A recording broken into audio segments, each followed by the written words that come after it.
ressemble. Il est le Dieu de gloire, élevé dans les cieux. Personne n'est comme lui. Personne n'est comme lui. Personne n'est comme lui. Personne n'est comme lui. Personne n'est comme lui. Personne n'est comme lui. Personne n'est comme lui. Voici il vient. Au son de la trompette, chez vos chalets, brillant comme le soleil. Élève la voix, comme c'est le jubilé. Radio Sion, dansez. Voici il vient.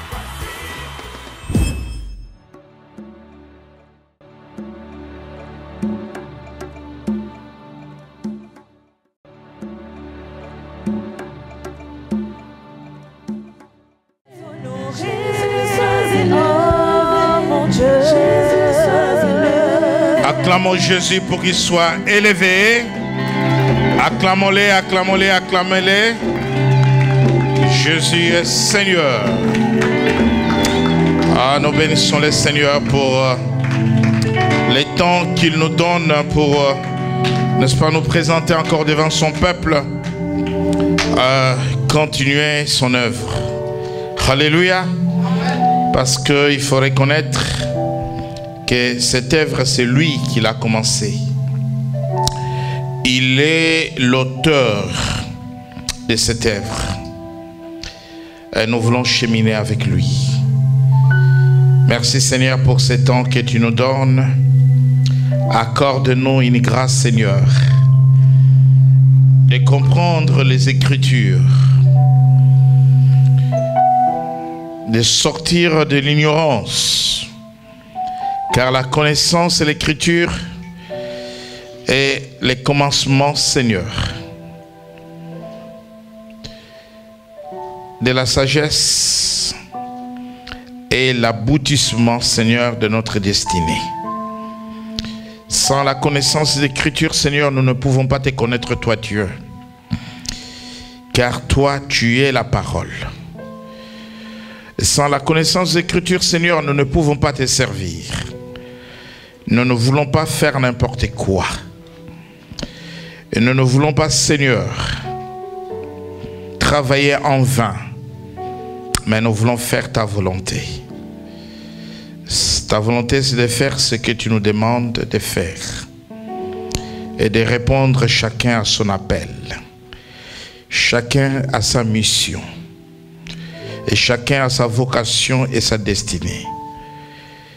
Et lorsque chacun répondra à sa destinée, à sa vocation, à sa mission, ainsi chacun fera ta volonté.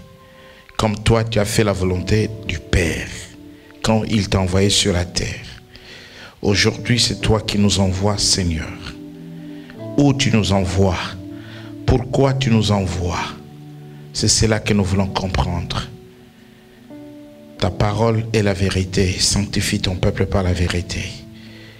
Prions dans le nom de Jésus, notre Seigneur et Sauveur, à la gloire du Père.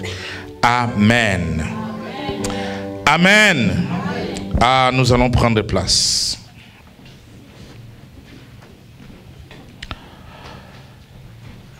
Et nous voulons poursuivre notre enseignement sur les dons pour les services. Les dons pour l'Église.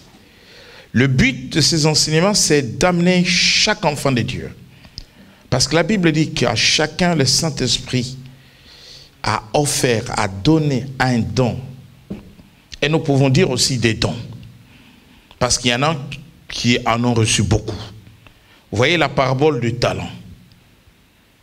On dit tel a reçu 2, tel autre 1, et tel autre autant. C'est dit à chacun.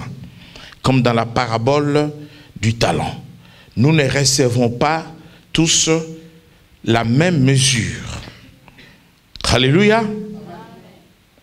Il est important qu'un enfant de Dieu qui a reçu les dons sache maintenant comment il va servir Dieu avec ses dons. Parce que ces dons, il ne l'a pas reçu pour s'en servir lui-même. Mais il a reçu pour servir les autres. C'est cela le vrai sens d'être serviteur. C'est cela le vrai sens d'être ministre. C'est être au service des autres. Voilà pourquoi Jésus a fait quelque chose de symbolique, marquant l'essence de l'humilité. Quand il avait lavé les pieds de ses disciples, il a donné le modèle pour montrer que c'est de la même façon que vous le ferez pour les autres. La même façon dont moi je vous sers, vous servirez les autres. Et donc il est important de comprendre que ce qu'on reçoit de Dieu, on le reçoit pour les autres. Et nous ne devenons que des instruments de Dieu. Des personnes, des hommes et des femmes que Dieu va utiliser. C'est pour cela que, et dans 1 Corinthiens chapitre 12,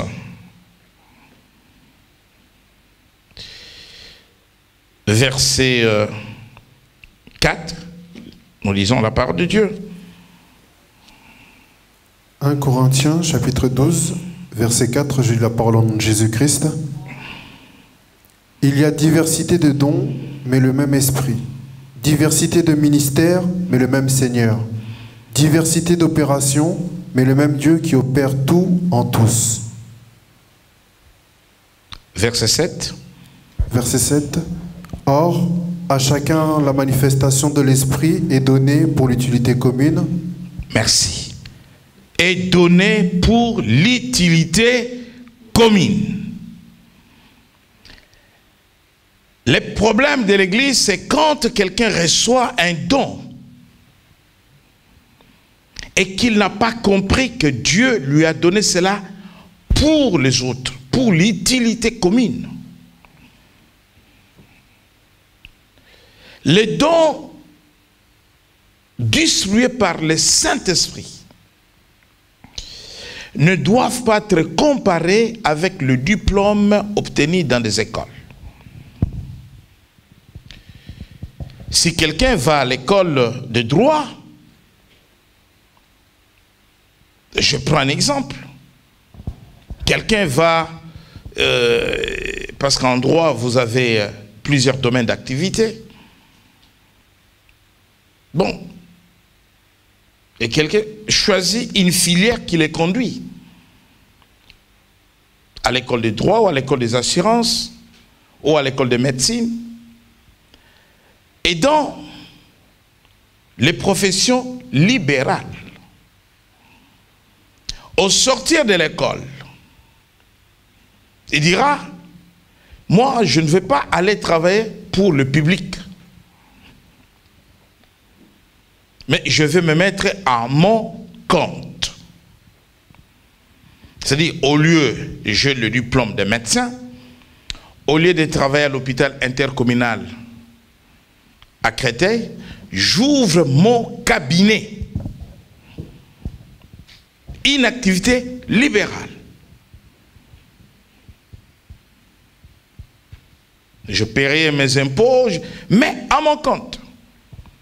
Quelqu'un sort d'une école, c'est pas moi, des assurances, et dit, au lieu d'aller travailler dans une société d'assurance, moi, je vais ouvrir un cabinet à mon compte, profession libérale. Quelqu'un fait une école de cordonnerie et dit, au lieu de travailler pour la société Bata, moi, je vais aller m'installer au centre commercial Créteil Soleil. Je voulais parler de l'intercommunal hôpital. Je vais trouver un coin là où je vais fabriquer, réparer des chaussures et tout. Je suis dans mon coin à mon compte. Ce n'est pas cela pour les dons spirituels. Les gens qui n'ont pas compris qu'on n'utilise pas les dons spirituels comme les diplômes obtenus dans les écoles, ont amené les désordres dans le corps de Christ et dans l'Église. Et quand ils se sont rendus compte qu'ils ont reçu tel don, ils ont crié, aller se mettre dans leur coin, faire du succès avec ces dons-là. L'Église n'est pas une profession libérale. Malheureusement, l'Église est devenue une profession libérale. Je suis obligé de vous dire cette vérité-là. C'est ce que nous constatons aujourd'hui. Il suffit que les dons se manifestent parmi vous. Il suffit que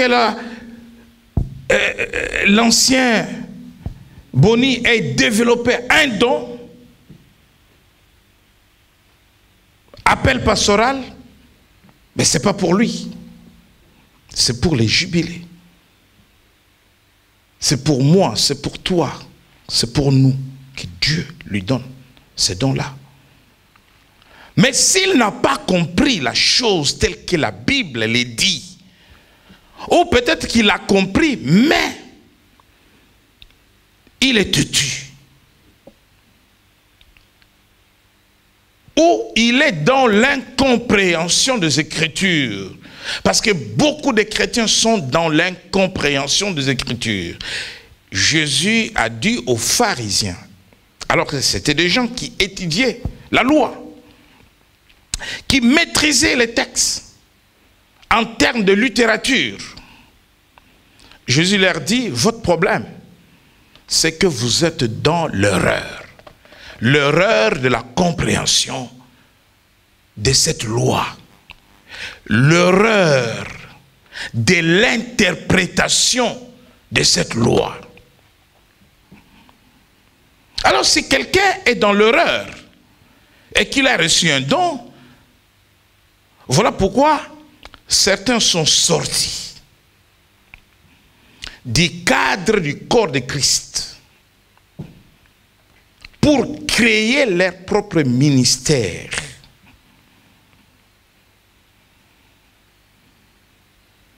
Vous entendrez, et je ne suis pas contre ceux qui le font, mais je dénote tout simplement que ce n'est pas dans l'esprit des Écritures. Vous entendrez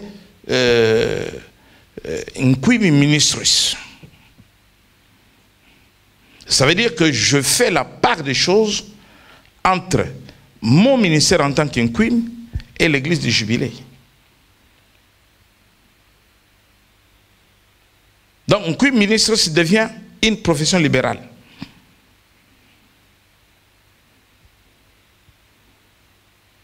C'est-à-dire que tout ce qui rentre par inquim ministris n'a pas de compte à rendre à l'église locale.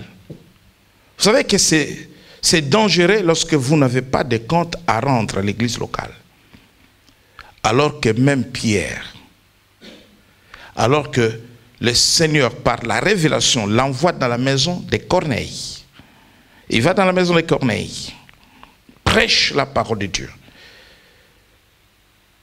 La loi judaïque, le judaïsme, la loi juive interdit à tout juif d'aller dans le monde des païens. Et Jésus lui-même l'a appliqué. Parce que la première fois quand il a envoyé les disciples, il leur dit, allez seulement vers le brebis égaré d'Israël. Sachant qu'il est venu pour le brebis égaré d'Israël. Il leur dit ça. Lorsqu'il a envoyé les 70 disciples, il leur a dit, allez vers le brebis égaré d'Israël. Mais lorsqu'il envoie les 12, le cadre de la mission a changé. Vous recevrez une puissance, le Saint-Esprit survenant sur vous. Et cela concerne l'Église. Acte 1, 8. Vous serez mes témoins à Jérusalem, en Judée, en Samarie. La Samarie, c'est une terre étrangère. Parce que les Samaritains, c'est un peuple hybride. Ce n'est pas du 100% du jus juif, mais c'est un mélange de peuples étrangers et des juifs. Et les juifs ne les considéraient pas comme les leurs. Et c'est pour cela d'ailleurs que la femme samaritaine dit à Jésus, tu me demandes de l'eau. Toi qui es juif, et nous on ne se parle pas avec vous. Donc lui-même ne pas aller en Samarie. Alors que lui, il avait cassé, il avait brisé cette, si on peut appeler ça interdit, venant de la loi juive, quand Pierre est allé dans la maison de Corneille, Corneille étant un étranger, un païen, et tous ceux qui étaient dans la maison de Corneille, les amis de Corneille, étaient des étrangers. Ils ont reçu le Saint-Esprit, ils ont écouté la parole de Dieu, ils ont été baptisés, et l'église de Dieu à Jérusalem invite Pierre. Personne ne peut refuser de répondre à la convocation de l'église. Pierre est l'apôtre, c'est lui à qui Christ a dit, tu es Pierre, sur cette pierre, je bâtirai mon église. Je te donne les clés du royaume. Ce qui sera délié sur la terre sera délié au ciel. Ce qui sera lié sur la terre sera lié au ciel. Il s'agit de Pierre. Et les anciens qui étaient à Jérusalem, les autres apôtres, Pierre, il faut que tu viennes nous expliquer ce que tu as fait.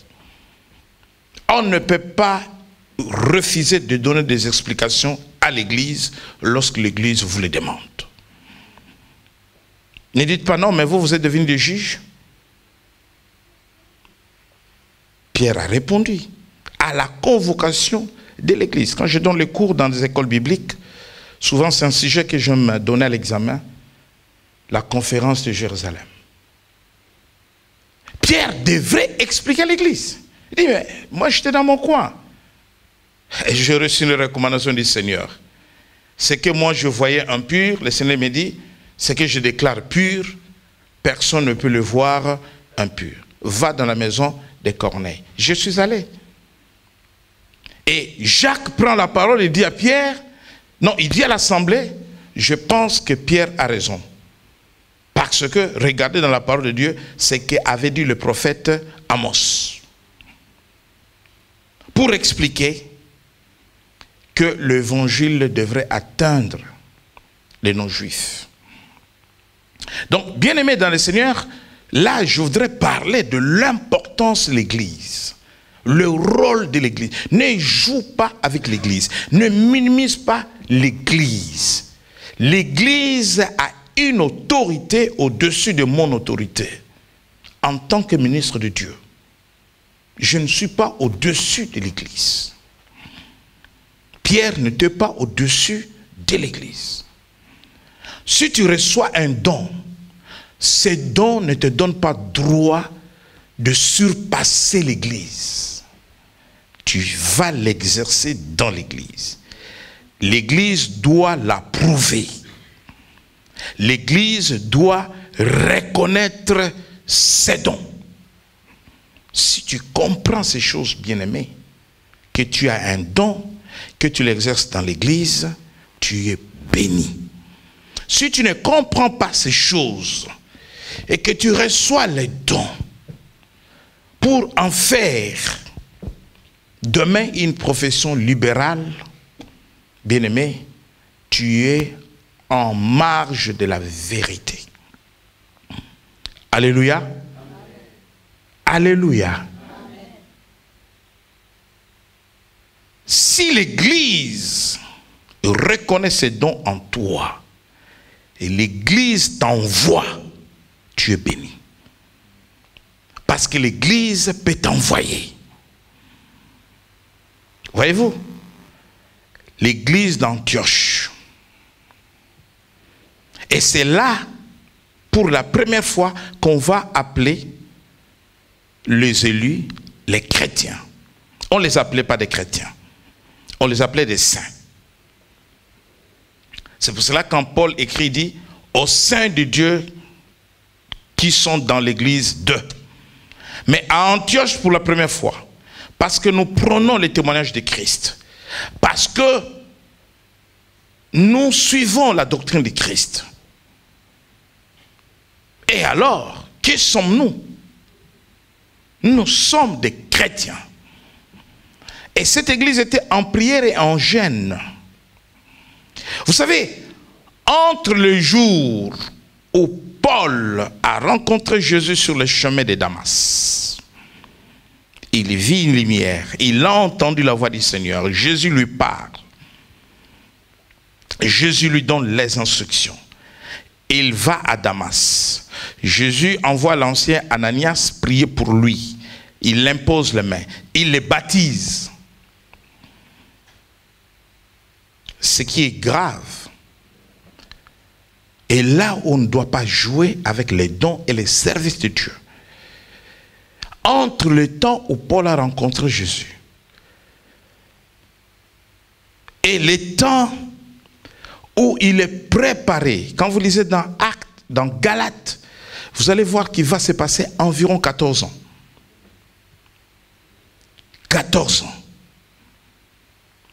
Paul n'a pas dit tout de suite, je vis une lumière, Jésus m'a parlé, je suis bishop. Au même titre que Bruno. Alléluia. Et vous savez que Paul va aller chercher les Pierre et les Jean pour que eux reconnaissent son appel. Lisez Galates. Il va à Jérusalem chercher ceux qui ont une considération, ceux qui ont atteint les sommités de l'évangile. Il cherche la reconnaissance des anciens. Il cherche la reconnaissance de ceux qui étaient avec Jésus, ceux qui avaient mangé avec Jésus. Quelle humilité. Mais quand vous regardez le travail qu'a fait Paul, c'est plus que même en termes de révélation et d'écriture, c'est plus que les 12 qui étaient avec Jésus. Mais il va les voir. Vous savez que Paul s'est même permis de reprendre Pierre et les traiter d'hypocrite. Mais bien avant, il s'est renversé là. C'est vrai, je vis Jésus. C'est vrai, Jésus m'a dit que je suis l'instrument. Quand vous lisez dans Actes des Apôtres, écoutez ce que Jésus dit concernant Paul. Et avec tout ça, est-ce qu'il avait vraiment besoin d'aller chercher Actes chapitre 26.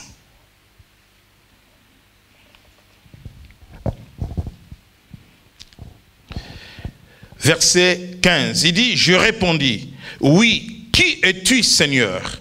Et le Seigneur dit, je suis Jésus que tu persécutes. Mais lève-toi et tiens-toi sur tes pieds, car je te suis apparu pour t'établir ministre et témoin des choses que tu as vues et de celles pour lesquelles je t'apparaîtrai. Je t'ai choisi. C'est Jésus qui lui parle, hein, directement, sans intermédiaire. Alléluia. Bien-aimé, demain Jésus va te parler directement. Est-ce que tu auras une considération pour moi? Est-ce que tu auras une considération pour cette église? Est-ce que tu auras une considération pour le passé Didier? Si Jésus se révèle en toi, il te parle directement. Est-ce que tu auras vraiment de la considération pour l'église? C'est Jésus qui lui parle directement. Il n'y a pas d'interprète, il n'y a pas d'intermédiaire. Ce n'est pas qu'il parle à un prophète et le prophète va parler à Paul. Non, directement.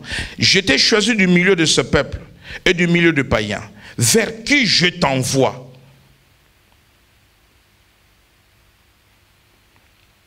Afin que tu leur ouvres les yeux pour qu'ils passent des ténèbres à la lumière et de la puissance de Satan à Dieu, pour qu'ils reçoivent par la foi en moi le pardon. Jésus dit, vers qui je t'envoie. Est-ce que Paul est parti quand Jésus lui a dit, vers qui je t'envoie? Non, mon frère. Aujourd'hui, dans l'église du XXIe siècle, Jésus se révèle à quelqu'un. Jésus lui dit, voici ta mission, je t'ai choisi. Clairement, je t'envoie au Mali. Vous pensez que cette personne viendrait à l'église pour dire, église, je vis Jésus. Voilà ce qu'il m'a dit. Il m'envoie au Mali. Est-ce que vous me laissez partir? Mais c'est même Paul à qui Jésus dit, je t'envoie.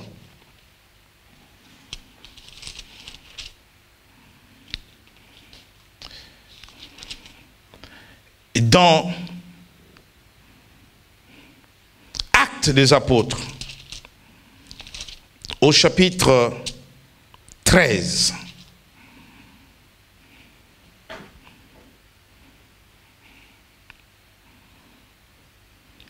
il y avait dans l'église d'Antioche des prophètes et des docteurs, Barnabas, Siméon appelé Niger, Lucus de Cyrène, Manaën, qui avait été élevé avec Hérode, les Tatraques et Saul. Pendant qu'ils servaient le Seigneur dans leur ministère et qu'ils gênaient, le Saint-Esprit dit, mettez-moi à part Barnabas et Saul pour l'œuvre à laquelle je les ai appelés. Alors, après avoir gêné et prié, ils leur imposèrent les mains et les laissèrent partir. Moi, Jésus m'a parlé, Jésus m'a donné la mission, c'est clair. Qui va encore m'imposer les mains? Vous voyez, entre le temps où il a rencontré Jésus, où Jésus lui a parlé, il a tout. Il a tout. Il a été baptisé par Ananias. Ananias lui a imposé les mains. Et Jésus dit, je t'envoie. Et le Saint-Esprit, parce que le Saint-Esprit est Dieu, le Saint-Esprit vient confirmer à l'église. Donc, si tu as un don, l'église doit avoir la confirmation. Si tu as un appel, l'église doit avoir aussi la confirmation. Et quand nous venons au chapitre 13, là c'est l'église d'Antioche qui l'envoie. Lorsqu'on parle de voyage missionnaire des apôtres, Timothée, Épaphras, tous étaient envoyés par l'église. Et leurs missions sont attestées par des lettres de recommandation. Vous verrez Paul écrire, je vous envoie Timothée avec l'ordre de mission, je l'envoie pour la collecte, par exemple, des offrandes. C'est clair dans la parole de Dieu. Je l'envoie pour telle mission. Et donc, lorsque nous allons dans les livres des Galates, bien-aimés dans le Seigneur,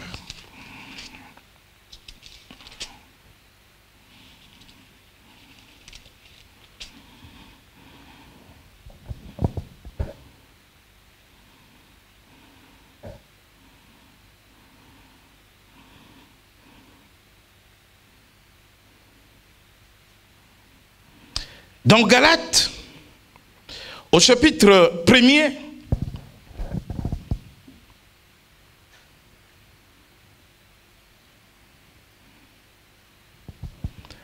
chapitre 1er, je vais lire à partir du verset 13. Vous avez su, en effet, quelle était autrefois ma conduite dans le judaïsme. C'est Paul qui parle. Ok? Comment je persécutais à outrance et ravageais l'église de Dieu. Et comment j'étais plus avancé dans le judaïsme que beaucoup de ceux de mon âge et de ma nation, étant animé d'un zèle excessif pour les traditions de mes pères. Mais lorsqu'il plut à celui qui m'avait mis à part dès les seins de ma mère, donc Jésus, Dieu, et qui m'a appelé par sa grâce, de révéler à moi son Fils, parlant de Dieu, afin que je l'annonçasse parmi les païens. Nous avons vu dans Galates que Jésus lui a dit, je t'envoie vers le païen.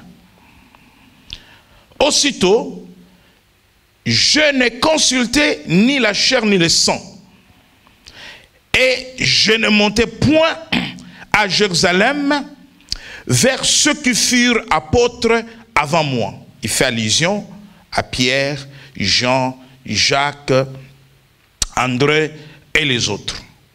C'est-à-dire qu'après avoir rencontré Jésus, après avoir reçu la mission de la part de Jésus, il a reçu le don, il a reçu la révélation, il a reçu tout. Il n'est pas allé à Jérusalem se présenter devant les apôtres. Il dit, je n'ai consulté ni la chair ni le sang, et je ne montai point à Jérusalem vers ceux qui furent apôtres avant moi, mais je partis pour l'Arabie.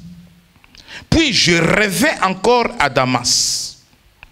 3 ans plus tard, je montai à Jérusalem pour faire la connaissance de Céphas, il s'agit de Pierre, et je demeurai 15 jours chez lui. Mais je ne vis aucun autre des apôtres, si ce n'est Jacques, le frère du Seigneur. Au verset 21, j'allais ensuite dans les contrées de la Syrie et de la Cilicie. Or, j'étais inconnu de visage aux églises de Judée qui sont en Christ. Seulement, elles avaient entendu dire, celui qui autrefois nous persécutait annonce maintenant la foi qui s'efforçait alors de détruire. Et elles glorifiaient Dieu à mon sujet. 14 ans après, il a parlé de 3 ans, après il parle de 14 ans. 14 ans après, je montais de nouveau à Jérusalem avec Barnabas, ayant aussi pris Tite avec moi. Et ce fut d'après une révélation que j'y montais. Je leur exposais l'évangile que je prêche parmi les païens. Je l'exposais en particulier à ceux qui sont le plus considérés, afin de ne pas courir ou avoir couru en vain. Il est allé consulter les apôtres 14 ans après. Il dit, voilà l'évangile que je prêche. Est-ce que je suis dans l'erreur ou pas? Dites-moi que c'est cet évangile que vous prêchez, vous qui avez été avec lui.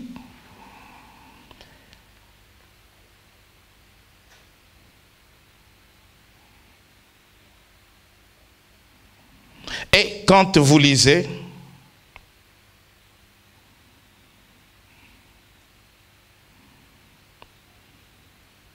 au verset 9, et ayant reconnu la grâce qui m'avait été accordée.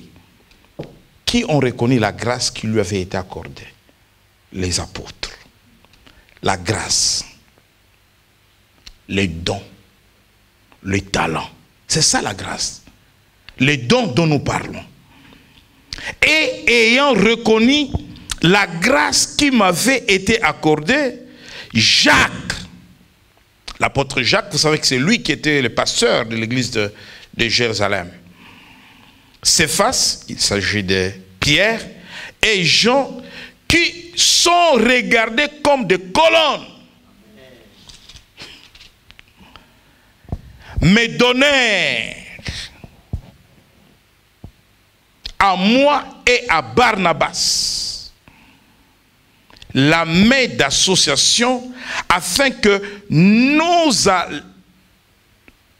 allancions nous vers les païens et vers les circoncis. C'est-à-dire que eux, ils étaient les apôtres des Juifs.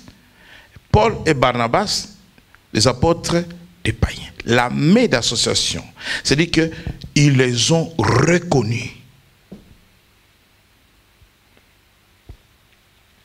Un pasteur à Paris a invité un pasteur quelque part. Et ce pasteur-là lui a dit, rentre en contact avec le bishop Bruno Quim.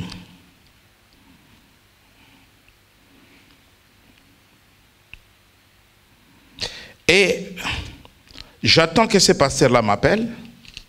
Depuis plusieurs semaines, il ne m'appelle pas. Ici, Paul dit, ceux qui sont regardés comme des colonnes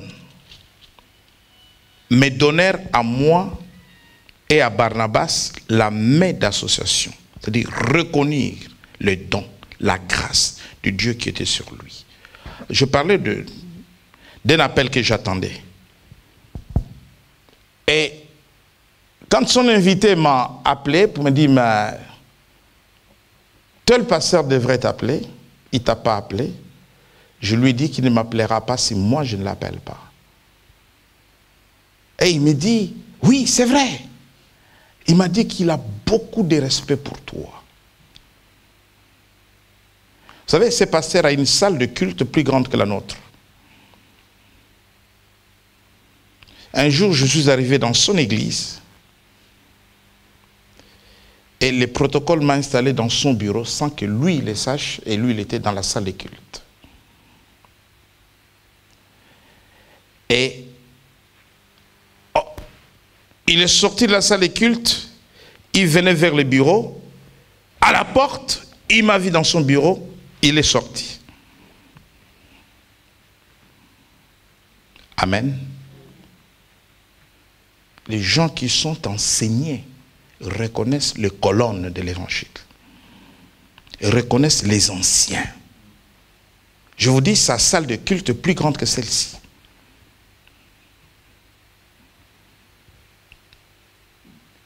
Et il dit à ses collaborateurs, je ne peux pas rentrer dans mon bureau. Il y a un lion dans mon bureau. Je suis sorti de son bureau pour aller le chercher. Et nous sommes retournés dans le bureau. Il dit non, tu ne peux pas venir comme ça. Mais je ne t'ai pas prévenu. Mais je dis non, je voulais te surprendre. Et des gens humbles comme ça, Dieu les élève. Parce qu'ils reconnaissent que même si j'ai un ministère, même si j'ai un don, même si j'ai des dons, même si je fais de grandes choses, mais il y a des colonnes. On ne joue pas avec les colonnes. Regardez l'exemple de Paul. Considérez le travail qu'a fait Paul.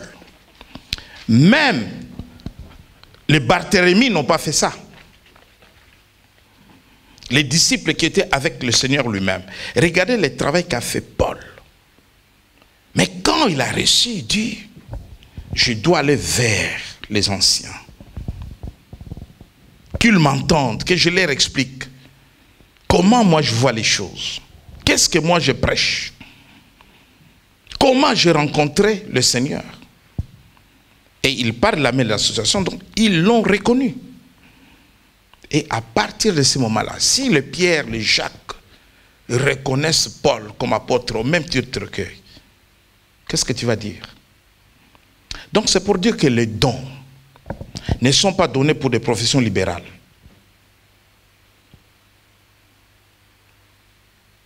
Il y a des gens qui viennent dans des églises pour recevoir, être formés et après c'est créer des professions libérales. Un ami juriste, procureur, m'a dit, je vais venir dans ton église pour me former. Mais le but, ce n'est pas de servir Dieu. Parce que je n'ai pas d'argent pour aller dans une école où je dois apprendre à parler au public. Et dans l'église, on peut parler au public. Comme ça, tu me formes. Et moi, le but, c'est d'aller faire la politique. Je dis, mais je ne peux pas former dans l'église quelqu'un qui... Vous savez, il y a beaucoup de formations dans l'église. Le parler en public, ce n'est pas quelque chose avec laquelle vous pouvez vous amuser. Les gens vont dans des écoles et s'écouter pour qu'on vous apprenne seulement comment vous tenir devant les gens, comment parler en public. Alors que nous parlons en public par le Saint-Esprit. Les jours de la Pentecôte, Pierre a parlé par le Saint-Esprit. Quel discours! Bien-aimé dans le Seigneur, si tu reçois un don, quelle que soit son importance, quelle que soit sa valeur, tu l'as reçu pour tes frères, pour tes sœurs, pour les autres, pour l'Église, pour servir dans l'Église. Quitte à l'Église de t'envoyer. Amen. Je voudrais ce soir, alors que l'heure est avancée, vous amener à comprendre comment vous pouvez, n'est-ce pas, développer votre don dominant. Nous avons vu comment développer les dons. Mais parmi les dons que tu recevras, il y a un don dominant. Tu peux en recevoir plusieurs. Mais tu ne seras pas fort partout. Peut-être que il va y avoir un don qui va dominer sur les autres. Et c'est sur le don dominant que le Seigneur va vous élever. C'est sur le don dominant que vous allez reconnaître la nature, l'essence, l'objet de votre appel. Amen. Vous allez voir, je parle du don dominant. Je vais vous donner un exemple pour que vous compreniez cela. Quelqu'un dans la musique, il est dans la prédication, il est dans l'intercession, il est dans la prophétie, il est dans beaucoup de choses en même temps. Et on a l'impression qu'il est meilleur partout. Et tout en étant meilleur partout, vous allez voir qu'il y a un don qui va prendre l'envol sur les autres. Vous comprenez ce que je suis en train de dire? Cela ne veut pas dire que les autres vont être étouffés. Mais il y a un qui va prendre l'envol sur les autres. C'est celui-là qu'on appelle le don dominant. Et chacun de nous a des dons, mais chacun de nous a un don dominant. Amen. Lorsque le don dominant se développe, c'est à partir du don dominant que vous allez vous démarquer.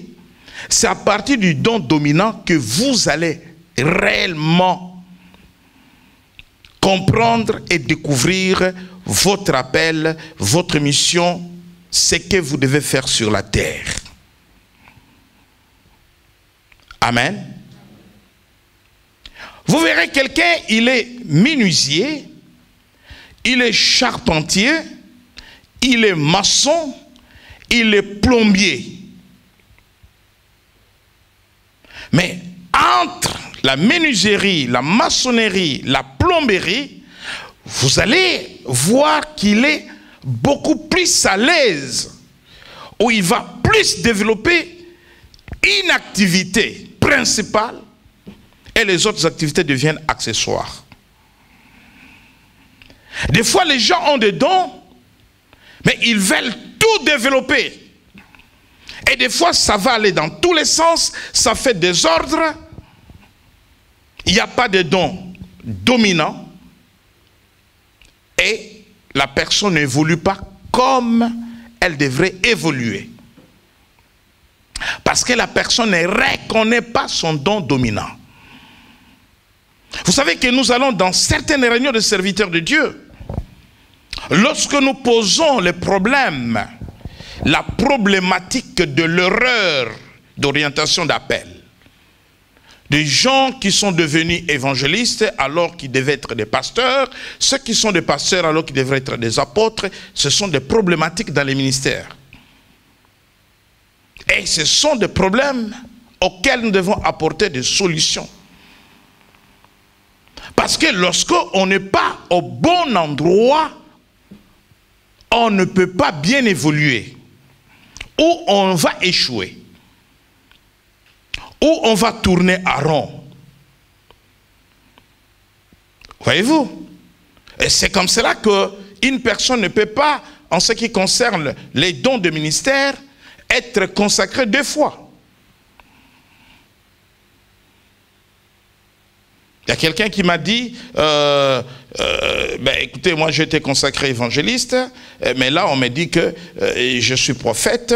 Qu'est-ce que tu penses? Est-ce que tu peux venir me consacrer prophète? Moi j'ai dit non. Jusqu'à la mort tu seras évangéliste. Ça moi je ne peux pas le faire. Je lui dis c'est une erreur. Tu peux être évangéliste, prophète, apôtre, pasteur, enseignant. Mais les dons d'évangéliste, c'est les dons dominants qui s'est démarqué dans ton appel. Cela ne veut pas dire que tu ne peux pas. Et je vais vous donner un exemple. Bishop, ce n'est pas un don. C'est un titre. Amen. C'est un titre. Mais je peux, moi, fonctionner en fonction du besoin de l'Église. Je peux parler comme un évangéliste. Je peux parler comme un apôtre. Je peux parler comme un prophète. Je peux parler comme un pasteur. Ce n'est pas le cas pour tous les serviteurs de Dieu. Et il y a des serviteurs de Dieu, il est prophète, il est prophète. Il n'y a rien de pasteur en lui. Et vous devez les comprendre. Ne les critiquez pas. Il n'a pas l'esprit du pasteur, il n'a pas le cœur du pasteur, il n'a pas le cœur du berger. Mais c'est un vrai serviteur de Dieu. Si vous ne comprenez pas ces choses-là, vous êtes en face de lui. Et donc, vous allez les juger et vous allez les critiquer.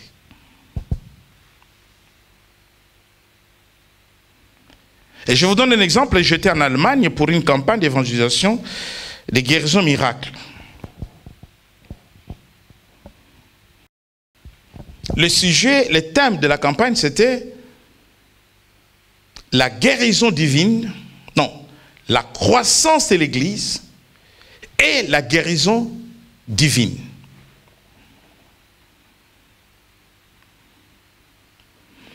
Quand je parle de la croissance de l'Église, je mets le manteau d'apôtre. Parce qu'il s'agit de l'Église. Je remonte à la fondation de l'Église, sa croissance, son organisation. Je ne parle pas en tant que pasteur. Et quand je vais ramener les âmes au Seigneur, je vais amener les âmes à la repentance. Je prêche comme un évangéliste. Donc je m'adapte en fonction de ce qu'on me demande de faire. Si tu n'as pas cette grâce-là d'adaptation, si on t'invite quelque part, on te dit, tu viens pour ça, tu dois avoir l'honnêteté de dire, ça je ne peux pas faire, parce que moi je reçus ça. Ils te comprendront et ils te diront, viens faire ce que tu as reçu. Si tu t'engages à aller faire ce que tu n'as pas reçu, tu vas là-bas, tu échoues. Ce n'est pas que Dieu n'est pas avec toi, c'est toi qui n'as pas compris. Si tu n'as pas les dons de guérison, on te dit, viens faire une campagne de guérison miracle, ne va pas le faire. Dis, moi je suis un enseignant, je viens pour enseigner l'église, point barre. J'enseigne, amen, amen. Les gens sont édifiés. Tu as un don d'édifier les gens. Les gens vont acquérir la connaissance de la parole de Dieu. Parce que tu es un docteur, tu es un enseignant. Tu n'es ni prophète ni autre chose. Donc, les dons dominants en toi, c'est ça qui va te permettre d'aller loin dans les choses du Seigneur. Ne fais pas comme l'autre, parce que ces choses-là, ce n'est pas par similitude. C'est le Saint-Esprit. La Bible dit, le Saint-Esprit distribue à qui il veut. Amen. Mais Paul dit, aspirez au don le meilleur. C'est une démarche à faire, à demander au Dieu. À demander à Dieu. Autrement, le Saint-Esprit distribue à qui il veut. Par exemple, David. Quel était son don dominant? David était berger, n'est-ce pas? Mais David était plus chanteur que berger. Si nous avons le psaume, c'est David. David n'a pas écrit des lettres pastorales comme Paul pour nous parler du travail du pasteur. Le berger, c'est le pasteur. David a plus développé le chant, la louange, l'adoration. C'est son don dominant. Alors qu'il était un guerrier. Et cela était un des dons qu'il avait. Comme Napoléon, un conquérant. David écrasait tous ses ennemis. Mais il a plus développé les côtés louange, adoration. L'homme selon le cœur de Dieu. Jean-Baptiste. Montre-moi les miracles de Jean-Baptiste. Montre-moi. Montre-moi les miracles de Jean-Baptiste. L'esprit d'Élie était sur lui. Lorsqu'on demande à Jésus, alors que les Branhamites se disent que Élie qui devrait venir, c'est Branham, mais c'est n'importe quoi. Cette question a été posée à Jésus avant que Branham ne naisse. Et Jésus dit, Élie qui devrait venir dans Malachie, on parle d'Élie qui doit venir avant le retour. Mais il dit, il était déjà venu. C'est Jean-Baptiste. Il ne s'agit pas de la réincarnation, mais il s'agit seulement de l'esprit et de la mission d'Élie que Dieu a conféré à un autre envoyé. Amen. Montre-moi le miracle de Jean-Baptiste. Le plus grand miracle de Jean-Baptiste, quand il prêche, le pécheur tremble. C'est pour ça qu'il dit, bande de vipères. Ils viennent au Jourdain pour être baptisés, ils les traitent de bande de vipères. Tu ne pouvais pas résister à son message. Tu te répands et tu vas te faire baptiser. Parce qu'il était venu préparer le chemin. Il a dit, moi je ne peux pas vous baptiser du feu et du Saint-Esprit. C'est-à-dire, il reconnaît, je n'ai pas ces dons-là. Mais c'est celui qui vient après moi. Reconnaître aussi les dons des autres. C'est quelque chose de très important dans l'Église. Ça, je ne peux pas. Philippe, diacre, évangéliste, il va prêcher la parole de Dieu en Samarie. Les cœurs sont touchés. Même Simon le magicien accepte le baptême. Mais quant à l'imposition des mains pour que le Saint-Esprit descende sur eux, il fait son sac de voyage, il retourne à Jérusalem. Dans le domaine du don, il faut reconnaître ses limites. Si on ne reconnaît pas ses limites, on va faire n'importe quoi. Il retourne à Jérusalem, il fait rapport à Pierre et Jean. J'ai prêché. Ils ont accepté Jésus. Les Samaritains, oui. Même Jésus lui-même n'est pas allé prêcher en Samarie. Toi, oui, je vous dis. Baptisés, oui, ils sont baptisés. Mais, je ne peux pas faire ce que vous pouvez faire, ce que vous avez reçu. Voilà comment Pierre et Jean vont aller en Samarie, prier, leur imposer les mains et ils vont recevoir le Saint-Esprit de Dieu. Joseph était Premier ministre. Mais il n'a pas fait de hautes études pour devenir Premier ministre, pour occuper ces postes-là. Comment il est arrivé aux affaires? Il avait parmi les dons. Il avait le don de sagesse. Il avait plusieurs dons, Joseph.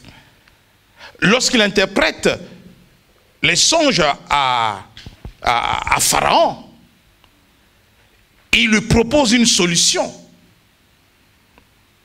Il y aura la famine. Comment faire face à la famine? Et pour faire le plan que Joseph avait fait à l'époque, aujourd'hui il faut être docteur en économie. Économie et planification, s'il vous plaît. Amen. Qu'est-ce qui a amené Joseph au pouvoir? Joseph savait que parmi les dons que j'ai, mon don dominant, c'est le don d'interpréter les songes. Don d'interprétation. Le don qui a fait de Joseph Premier ministre, c'est le don d'interprétation. Si toi tu considères que le don que tu as reçu est petit, et il fallait que tu reçoives le don de notre sœur Laetitia, ou maman Suzanne, tu te trompes. Il n'y a pas de petits dons. Si tu regardes ton don comme petit, d'ailleurs, tu minimises le Saint-Esprit. Et tu minimises Dieu. Tu vas avoir un problème avec Dieu. Donc, Joseph savait que je peux tout faire, mais interpréter, ça, c'est quelque chose qui est en moi, que Dieu m'a donné. C'est ce qu'il a développé. Dans la prison, il interprète quelque chose qui arrive, et cette personne est libérée, l'autre est mis à mort, et quand celui qui est libéré se trouve auprès de Pharaon, Pharaon a un problème, et il dit, mais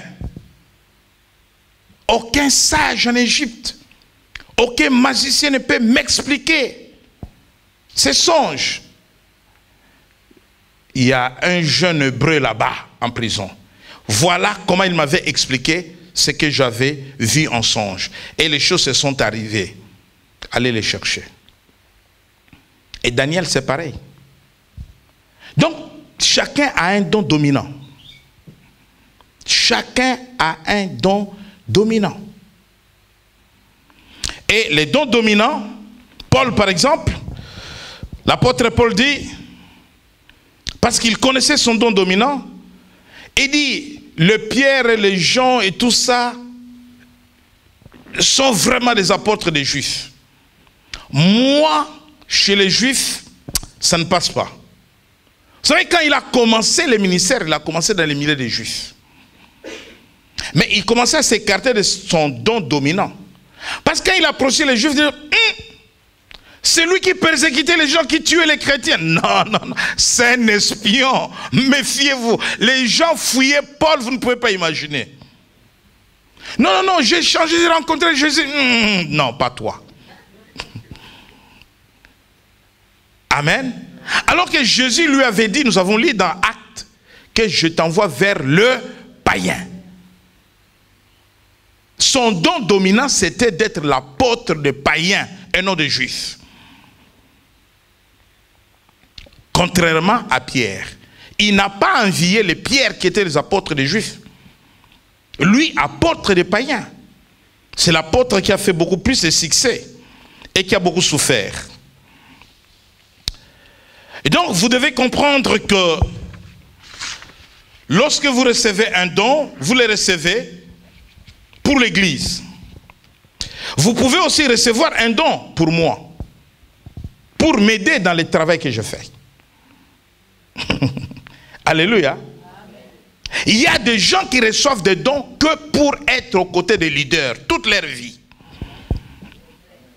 Je vis le pianiste de mon père Cyrilo, 30 ans, se promener à travers le monde que pour jouer au piano.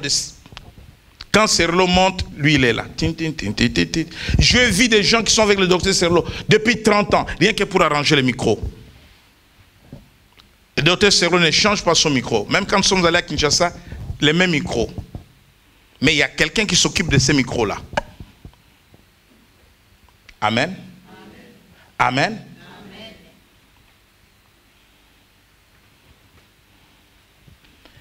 Je connais un Congolais qui était l'interprète en français de Teddy Jack.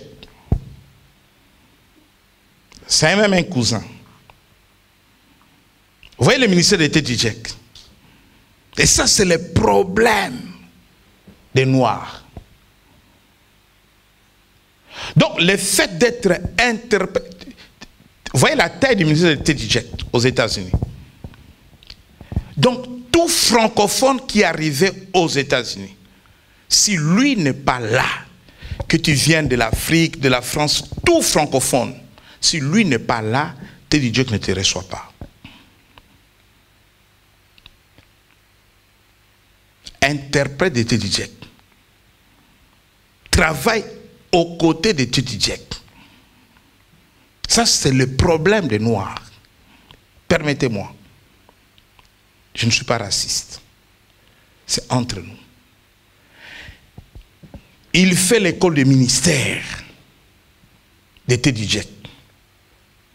Il finit l'école de ministère.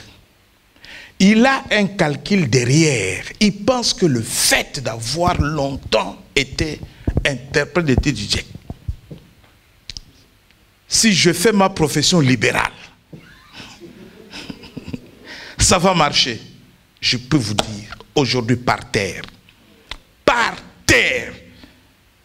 Il a essayé, mais par terre. Parce que vous pouvez être fort sous l'onction de quelqu'un. Vous pouvez être fort sous l'onction de quelqu'un. Il y a 15 ans, j'étais parti à Orléans, j'avais une campagne d'évangélisation et beaucoup de frères m'avaient accompagné. Ces frères qui m'avaient accompagné n'étaient pas des serviteurs dans l'église. L'évangile Santo est là, à l'époque on était à Drancy. Des frères qui m'avaient accompagné seulement comme ça. Je suis arrivé dans la campagne, je leur ai dit tous ceux qui m'avaient accompagné, je dis venez, touchez-moi. Tous, chacun me touchait.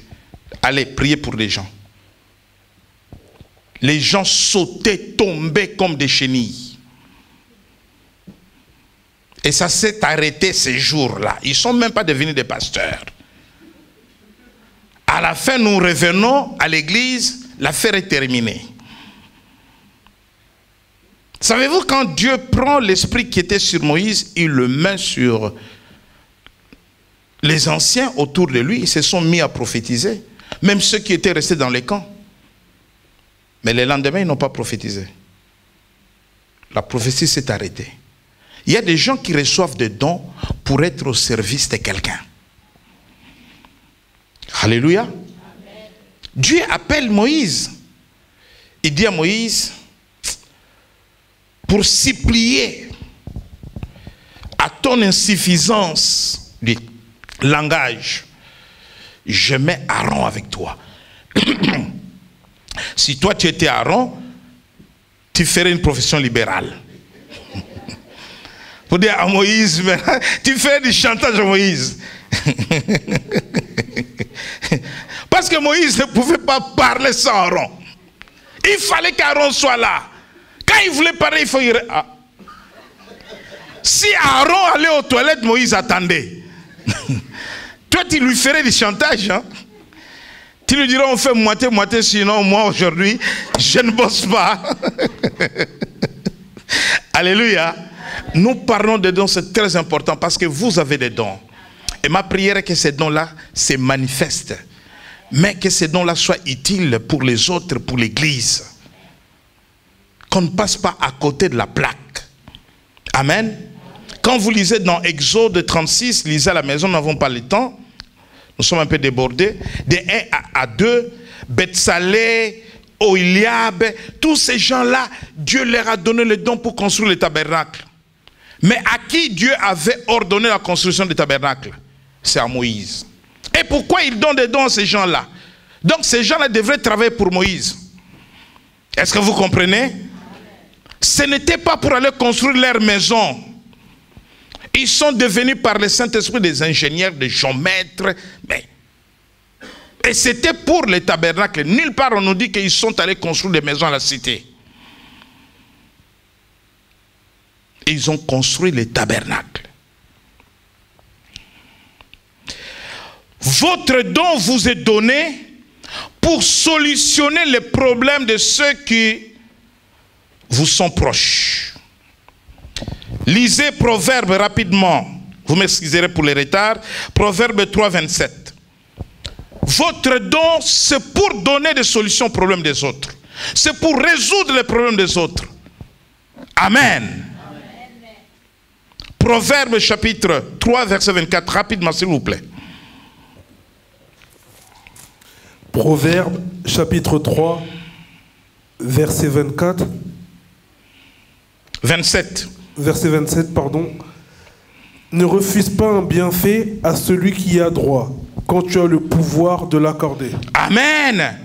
Quand tu as reçu un don de guérison, les gens sont malades, tu dois prier pour ces gens, même à distance pour que ces gens guérissent. Ne refuse pas un bienfait à celui qui a droit, quand tu as le pouvoir de l'accorder, quand tu peux le faire. Tu as reçu les dons d'hospitalité, quand tu peux accueillir quelqu'un, tu peux loger quelqu'un, sans contrepartie. Parce que si tu prends quelqu'un chez toi, tu lui dis, écoute ici, c'est la France, et tout ça, EDF, et chaque mois on fait des calculs déjà, et tout ça, c'est pas l'hospitalité. Ce n'est pas l'hospitalité, c'est un business. On doit bien faire la différence. Ne nous dis pas que toi tu reçois des gens, après tu leur fais payer des factures divisées par 2. Déjà ça ne devrait pas être divisé par 2 parce que toi tu as 4 gosses, lui il est seul. Amen. Ne refuse pas un bien à celui qui y a droit. Bien-aimé dans le Seigneur. Je marchais sous la pluie parce qu'il fallait la nuit aller prier pour quelqu'un. À 3 heures du matin, je suis à Mondor, il n'y a pas de taxi. Il pleut. Vous voyez, c'est mort. Je marche de chez moi jusqu'à Mondor parce que j'étais à Créteil, derrière Mondor, dans une famille. Quand tu as quelque chose de bien à faire, bien aimé, si tu as le Saint-Esprit de Dieu, tu ne peux pas les refuser, sinon tu n'auras pas sommeil. Amen. Lorsque vous s'aimez, vous mettez votre don au service des autres.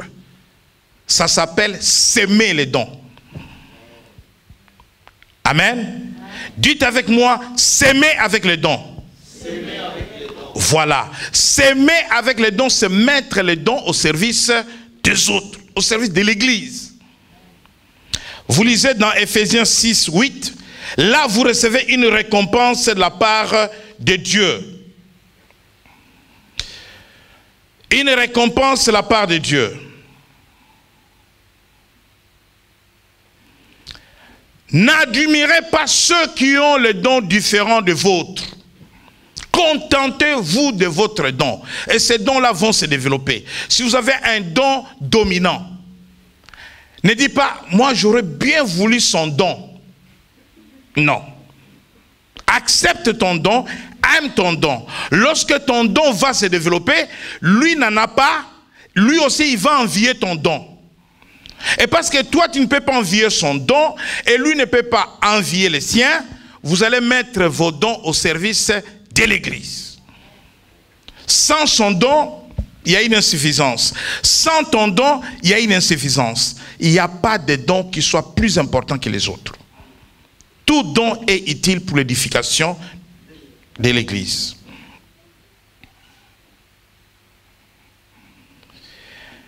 Les points de vue des autres peuvent déformer votre estimation ou l'estimation que vous avez de votre don. Vous savez que dans nos familles, nous sommes connus depuis notre enfance. Quand Dieu va commencer à vous utiliser, ou Dieu, par le Saint-Esprit, va vous donner un don, les premiers contestataires viendront de votre famille. Parce qu'ils vous ont connu voyous, voleurs, prostituées, et menteurs, et tout ça. C'est-à-dire, pour la famille, tu n'as pas changé. Voilà pourquoi Jésus était regardé comme le fils du charpentier. Là où il est né, là où il a grandi. Que cela ne vous décourage point. Ils vont contester votre appel, ils vont contester vos dons. La Bible dit, nul ne prophète chez lui. Et vous, vous voulez être des prophètes chez vous. Ça ne cadre pas avec la parole de Dieu. Hein? Le grand évangéliste allemand, quand il fait des campagnes en Afrique, c'est 1 million sur des places publiques. Comment il s'appelle cet évangéliste allemand en Afrique du Sud? Hein? Renard? Vous avez déjà vu Renard Bonke en Allemagne faire une campagne dans un stade? Hein? Bonke, allemand. Matchbatch, c'est l'américain, je crois. Je parlais de Bonke, oui. Merci mon frère. Bonke, son terrain, c'est l'Afrique. Les Allemands ne croient même pas à lui. Même pas au miracle qu'il fait. J'ai encore des DVD dans mon bureau de la résurrection des morts au Nigeria. Pendant la campagne de Bonke. Pendant la Pâque. Je mettrai ça à votre disposition. Quelqu'un qui était à la morgue. Un témoignage vrai. Il est resté quelques jours à la morgue. Au lieu d'aller l'enterrer, ils ont dit on l'amène à la campagne de Bonke. Ils l'ont emmené à la campagne, ressuscité. Il est devenu pasteur. Mais en Allemagne, Bonke, il ne fait pas ce qu'il... Donc, si vous n'êtes pas capable de faire des choses là où vous êtes né, où vous avez grandi, dans votre propre famille, ne remettez pas en cause le don que vous avez. Amen. Votre don vous sera repris si vous ne l'utilisez pas. Dieu va lui-même le reprendre. Vous lirez à la maison Matthieu 25, la parabole des talents, versets 28 et 30. Votre don a plus de valeur pour vous parce qu'il est différent du don des autres. Et cela va vous encourager à les développer. Je parlais du don dominant parce que vous ne pouvez pas être partout. Vous pouvez en avoir beaucoup, selon que le Saint-Esprit nous a donné, mais il y a les dons dominants qui vont se démarquer des autres. Et ces dons dominants-là, il faut les connaître, il faut les développer. Joseph a développé les dons d'interprétation des songes qui l'ont amené au sommet de l'État. Pareil pour Daniel. David, la louange et l'adoration. Mais il faisait la guerre. C'était un don d'être commandant d'une grande armée. David, le passé chrétien l'a dit, n'a pas utilisé les armes de Saoul. Il a utilisé ce qu'il savait faire. Pour lui, c'était quelque chose qui était important pour lui. Ce que vous savez faire, c'est important. Et votre don dominant va se développer et vous élever à servir Dieu. Et ce don-là est important. Que le Seigneur vous bénisse.